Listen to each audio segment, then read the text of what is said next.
There's something about a young player going out there and playing as freely as Gavi did today that is just fantastic to watch.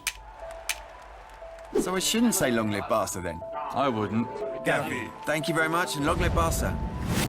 Pablo Gaviria was born in 2004 in a small farming town just a little while south of Sevilla. But even at a young age, it seemed like he only ever had one thing on his mind: football. His parents never seemed to care much for football, but they gave Gavi the freedom to explore his dreams himself. When Gavi joined his boyhood club La Liara at the age of 6 in 2010, the coaches there recognized his lively and exciting playstyle immediately. During his time there, he always played above his age group and competed in any match he was in, despite the competition. His coach recognized that this young man, that Gavi had an ability to drive with the ball and a fighting spirit that he had never seen before in a 6-year-old. However, despite all of his excitement and everything he brought onto the pitch, he was pretty shy and withdrawn off of it. His former coach said that before games, he was so quiet he didn't seem to exist, and then he got on the pitch and became the leader for his team. This diminutive player embodied something that not a lot of players did. He had something special that made him different than every other player on the field. Something that gave him the confidence to hold off defenders twice his size and always be the first in the team to defend and the first to attack. His old teammates remember that Gavi always ran more than every other player on the field, and that he had technical skills that kids 4 or 5 years older than him didn't have. So even at a young age, it was clear that Gavi had the hunger for action, the fight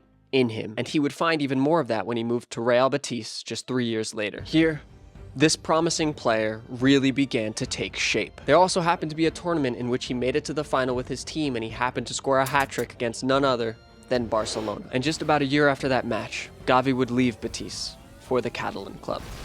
Walking through those doors at La Masia at that age could not have been easy, because he happened to slot into one of the most promising age groups that the club has ever had. But like he always has, he stood out immediately. At just 11 years old, Gavi's expertise and speed of execution seemed like that of a much older and generally a much bigger player. There was just some impossible force that seemed to thrust Gavi up and down the pitch and keep him on his feet no matter what happened. In Gavi's first appearance for Barcelona in the under-11s, he happened to score a goal against none other than city rivals Espanyol, and in doing so, he received a blow to the face that would force him off the pitch and would leave him with a broken nose and a chipped tooth. For a lot of young players, an injury like that could change the way you play, forcing them to withdraw from tackles because of potential danger to their bodies and putting the team at risk because of it. In essence, causing the player to put their well-being before the team's. Also, YouTube says that only 3% of you are subscribed, so consider subscribing and clicking the bell so you don't miss my next video. In Gavi's next game back, he helped secure the win for the team by, and I quote, "In the last action of the game, there was a cross and Gavi went to meet it with his head like an animal and he scored a goal. He acted without fear. He didn't care. He saw the ball and went like a lion. Any other player would have thought twice. Gavi has never put anything before the team and before winning." That fearless fighter seems all too familiar to anyone who has watched a Barcelona game in the past 2 years. But it would take a wavering team and a new manager on the brink to give Gavi a chance with the first team.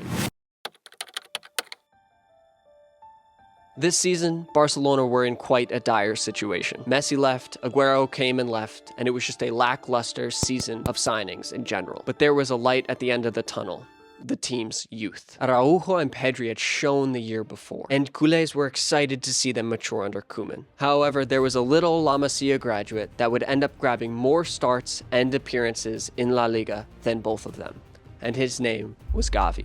Koeman already had a thin midfield at the start of the season, with Busquets, Pedri, and Frankie being the only solid first-team players, so there would be a lot of chances for game time for young players, and it didn't take too long for Gavi to snatch up those minutes away from the likes of Nico Gonzalez and fan favorite Ricky Puig, easily becoming the 4th favorite midfielder and even becoming the 3rd favorite midfielder when Pedri was inevitably injured. Gavi would go on to play in 34 of 38 of the team's league games this season, and was not only an integral part of Koeman's hodgepodge of players, but also slotted himself into Xavi's starting 11 when the Spaniard came in November. And from the first moment that he stepped on the pitch, that same swagger and intensity that had impressed everyone at La Liara when he was 6 years old, impressed everyone again. Despite all of the problems and drama from that season, Gavi was one of the few bright lights that came out of it, and everyone was very excited to see what this brilliant player would bring in the 22-23 season.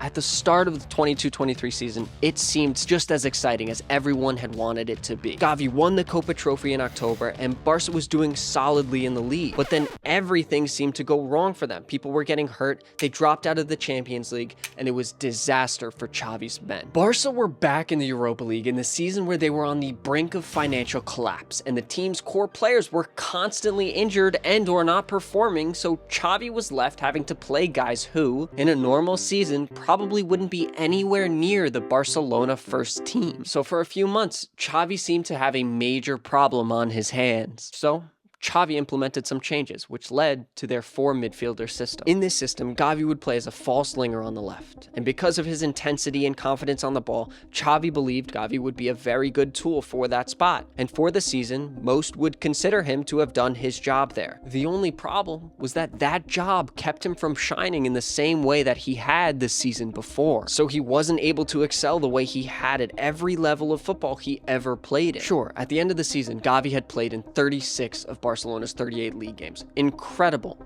But the feeling, the excitement for Gavi wasn't really there anymore. The Gavi we got with Xavi's new system wasn't the same fighter that we had seen a year prior. Instead of Gavi being the name on every sports commentator's lips, it was Balde, Dembele, and Pedri who were now taking all the headlines, and only time would tell if he could possibly turn that around in the new season. And now that we are in that new season, all the new kits are out. And if you're thinking about getting any of them, please consider using our link to Fanatics. Not only do we get a kickback from every purchase made, but they only offer authentic products and are always running great sales. So if you want to show some support for the channel and your favorite team, go to the first link in the description to check out Fanatics.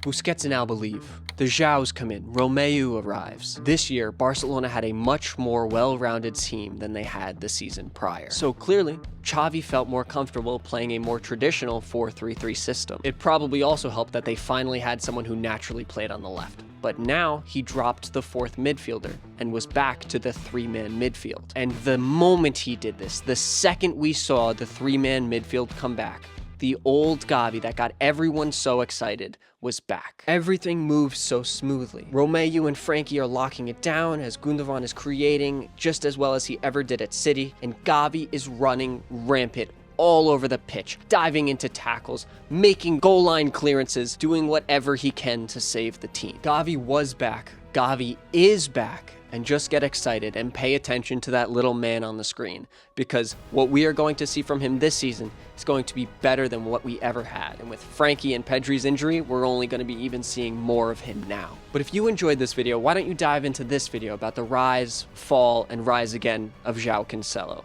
His story is truly inspiring. But thank you all for watching. I hope you all enjoyed, and I'll see you in the next one. Bye.